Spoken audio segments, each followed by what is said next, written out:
I am a philosopher, musician, and analyst. My name is André Davis. I've had an idea in my heart for decades that I have kept to myself. Now, I want to share that idea with you.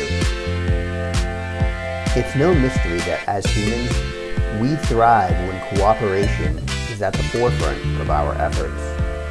We feel a primal joy. In cooperation, we have evidence that we are not alone in this world. Then, why do we recognize and contribute to cooperative community resources so infrequently?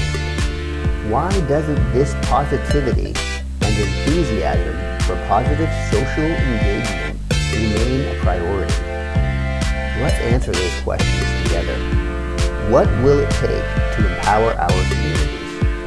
Let's learn what it is to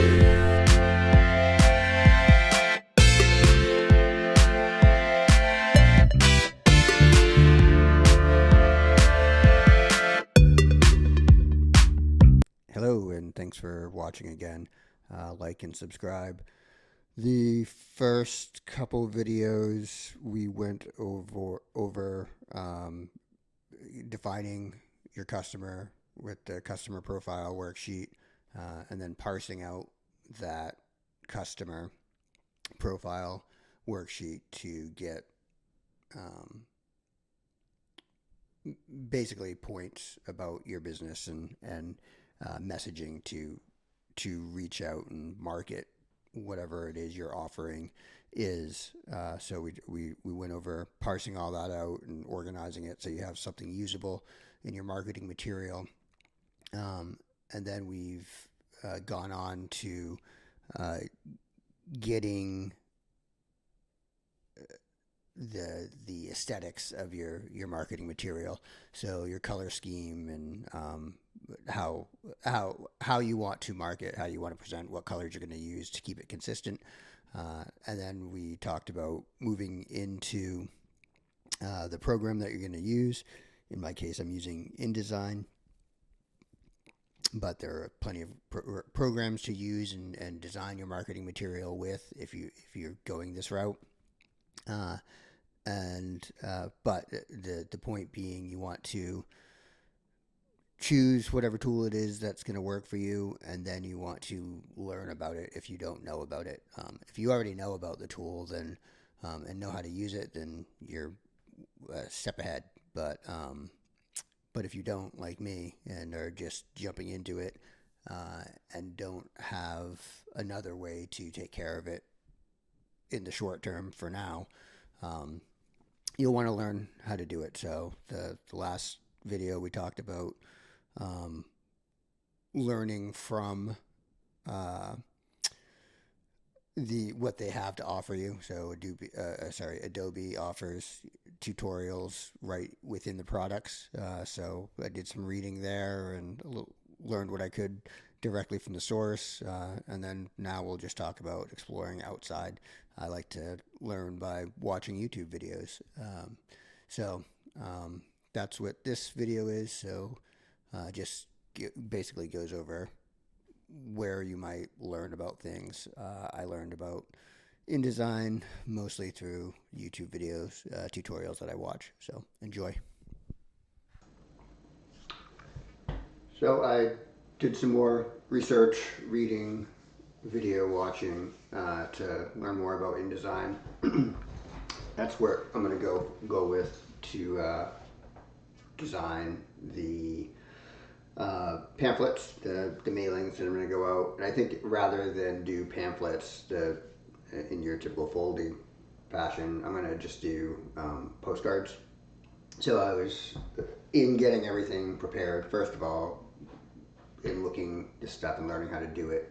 Some really good videos that I found were, this was a cool video about just dealing with some of the text and stuff. Pixel and Bracket is the user on that. How to curve and warp text. They created that.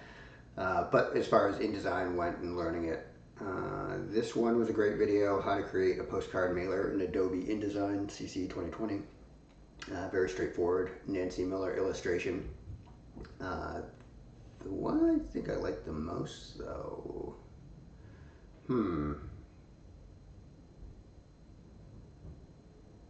that's not it. There was somebody. Well, this one, InDesign for Beginners, Envato, Tuts plus tutorials, perhaps.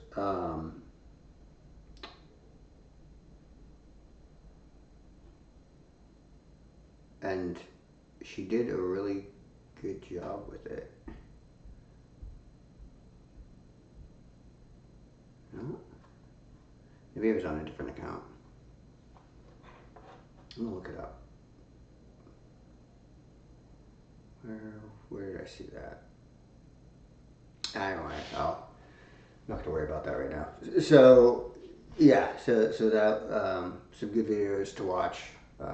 Got me introduced to InDesign at least, and was able to get comfortable with it, the layout, understand some of the tools, the basic things that can be done, or at least what I'm looking to do. So there's that going on. After learning a little bit and saying, all right, I'm going to jump in and actually use InDesign, I got to thinking about the sizing, because this is the first thing you get asked, is what your document size is going to be, what type of document it is.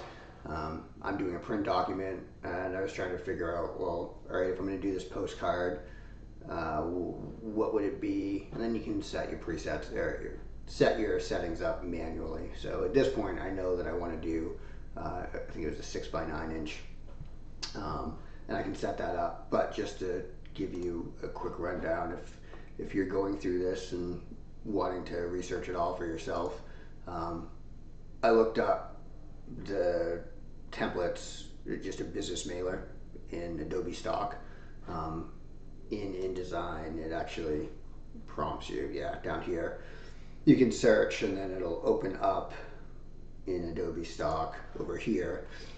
And then I had all these options to kind of get some ideas. I didn't like a whole lot of them, but I did want to see what the sizes were. So I selected this one, and then got to see some of the details of what it looks like. Excuse me, and be able to compare that to what I wanted. Then I kind of looked at, all right, so what are the sizes of the business postcards typically? I just did a Google search and found this article at postalytics.com.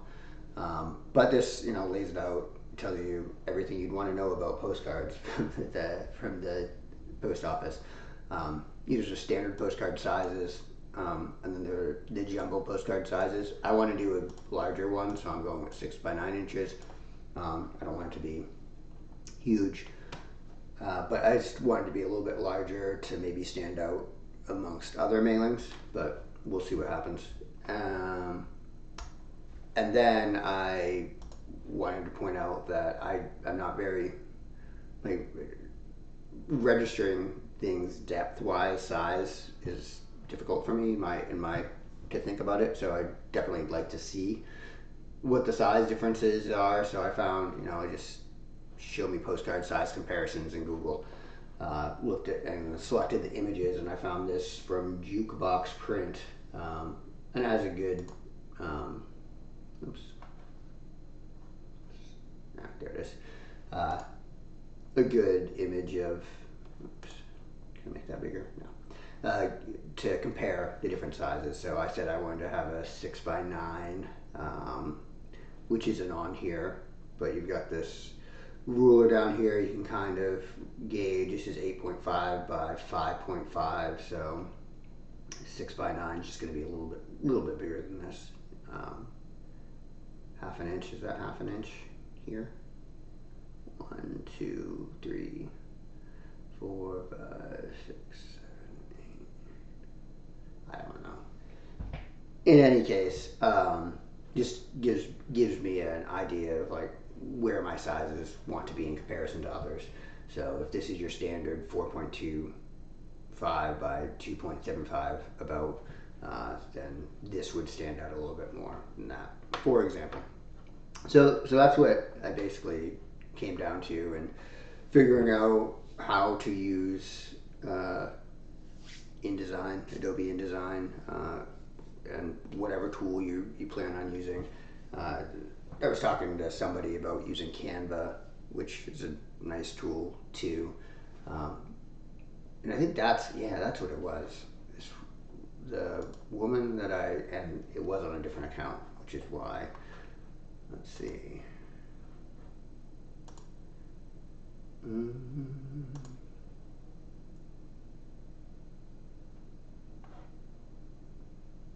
it wasn't on this account. Or was it? Oh, yeah, it was. There we go. Here we go. How to make eye-catching pamphlets people will want to read, and posted by Canva. So this one here, it was really good.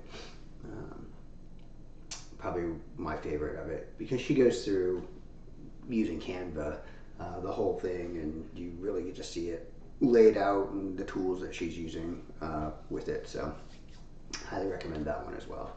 I'll just copy that.